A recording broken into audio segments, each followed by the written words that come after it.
Rebonjour, nous voilà pour une nouvelle vidéo sur quel mal a dit la maladie.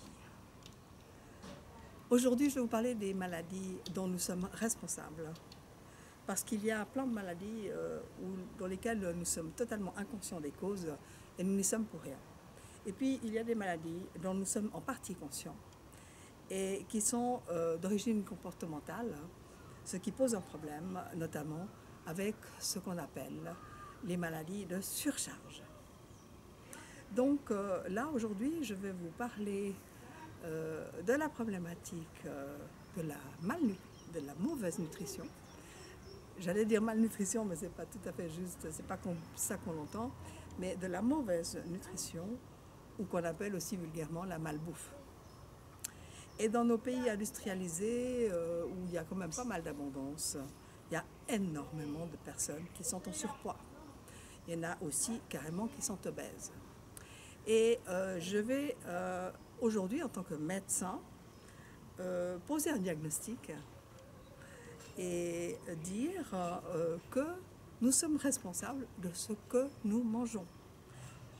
Parce qu'il y a une problématique dans la situation de la malbouffe, c'est une partie de déni. C'est-à-dire que les gens disent « ouais, mais moi je ne mange rien, je grossis ». Alors, il faut qu'on le dise très clairement, ça n'existe pas.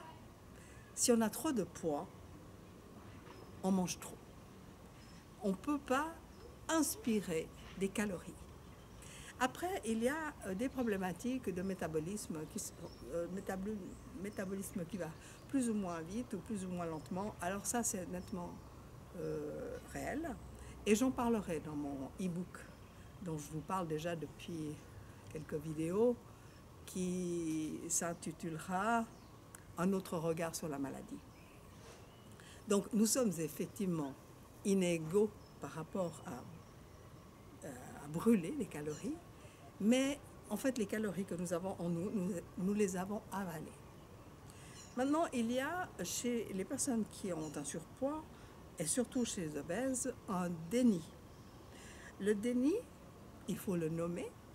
Donc là, je ne suis pas du tout en train de juger qui que ce soit parmi vous qui avez trop de poids. Je suis juste en train d'appeler un chat et de mettre des mots sur des mots. Le déni, c'est une protection psychologique inconsciente qui nous empêche de vraiment prendre conscience. Et donc, il faut, à un certain moment, casser ce déni. Parce que nous avons tout le temps ce problème avec la nourriture. Nous l'avons aussi, évidemment, avec l'alcool.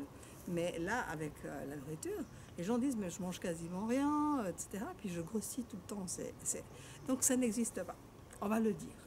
D'ailleurs, ce qui est intéressant de noter, c'est que ces personnes-là, qui disent ne jamais manger trop ou très peu, vont quand même faire des bypass. Donc, c'est une manière de dire oui, quelque part. Si je fais un bypass, c'est que je mange trop. Si je mange moins, je vais maigrir. Et c'est bien ce qu'on voit. Quand on fait des bypass, les gens maigrissent. Donc, il y a ce déni. Et la première étape pour sortir de là, c'est effectivement de casser le déni. De dire, oui, je mange trop. Et de dire aussi, je mange un peu n'importe quoi. Il faut savoir qu'il y a une réelle dépendance au sucre et il y a une réelle dépendance au corps gras, tout ce qui est gras. Donc, c'est le meilleur mélange pour grossir. Et pourquoi les personnes ont-elles ce déni? C'est parce qu'elles ont quelque part un sentiment de culpabilité. Elles ont l'impression que, oui, je ne devrais pas manger ça, mais j'ai quand même envie, alors je le mange quand même. Mais alors, je ne veux pas voir parce que ça me met en échec tous les jours. Donc, la première étape pour guérir de ça, c'est de sortir du déni et de dire « oui, j'ai trop de poids ou je suis trop grosse ou trop gros parce que je mange trop ». Et moi, je peux vous dire d'expérience, à l'époque où j'étais étudiante et que je travaillais en pâtisserie, eh bien, on voyait tout de suite ceux qui venaient se resservir 3 fois, 4 fois, 5 fois de pâtisserie ou d'acheter des gigantesques boîtes de chocolat par rapport à quelqu'un qui prenait une pâtisserie et puis c'était tout. Et c'était juste évident. Alors, pourquoi ces personnes disent-elles toujours qu'elles ne mangent rien et qu'elles grossissent, ou, etc. Et qu'elles ont finalement l'impression qu'il y a une injustice du coup. C'est parce qu'il y a un deuxième processus, à part le déni, qui est celui de la dissociation. C'est-à-dire que du moment que je sais que c'est pas bien que je mange ça, mais j'en ai comme très envie, donc je vais le manger, il y a une partie de nous qui se dissocie et qui n'enregistre pas le fait que j'ai effectivement mangé ça. Et c'est un problème. Parce que du coup, effectivement, les personnes ne se rendent pas compte combien de fois par jour elles mangent trop. Tout ce qu'elles grignotent entre deux, elles ne l'enregistrent pas. Quand elles se resservent 15 fois d'un truc qu'elles ne devraient pas, elles n'enregistrent pas. Et donc, elles ne mentent pas. Elles ne mentent pas. Elles sont à la limite convaincues qu'effectivement, elles n'ont pas mangé. Et là, j'aimerais vous donner vraiment un exemple de ma patientèle qui m'a particulièrement frappée par rapport à la dissociation. Il y a eu un jour une dame qui était très grosse. Elle faisait au moins 120 ou 130 kilos pour 1,50 m.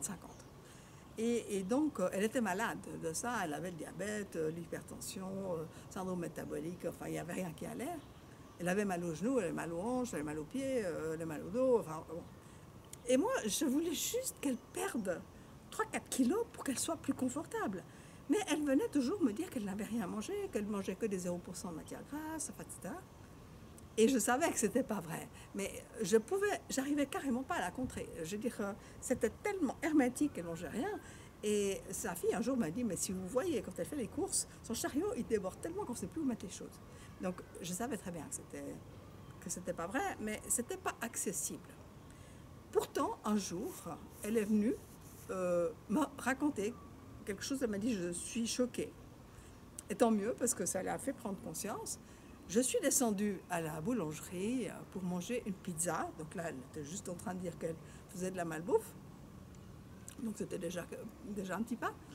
Mais quand j'ai passé la commande, la serveuse m'a regardée de manière très étonnée, me dit, mais vous en avez déjà commandé une à 11 heures. Alors, elle a dit, je ne m'en souviens absolument pas.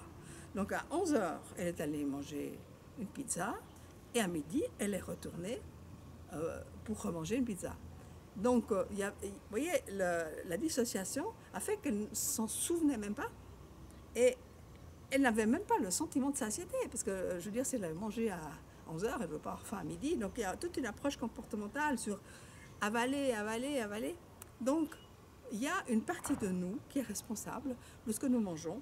Et donc, je vous fais aujourd'hui cette vidéo qui est peut-être un peu désagréable, mais elle est indispensable, parce que la malbouffe est une des grandes causes de nos maladies de surcharge dans nos pays occidentaux, qui est responsable du diabète type 2, pas le type 1, parce que le type 1, c'est une maladie auto-immune.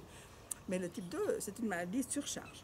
Et quand les personnes qui ont un diabète type 2 perdent 10 kilos, leur diabète va beaucoup mieux. Donc, le diabète, il y a l'hypertension, il y a évidemment l'obésité, il y a le syndrome métabolique où on a le foie qui grossit, qui commence à dysfonctionner, enfin, voilà. Et puis il y a les maladies cardiovasculaires. Donc c'est une grosse source de problématiques et nous sommes donc en partie responsables de ça.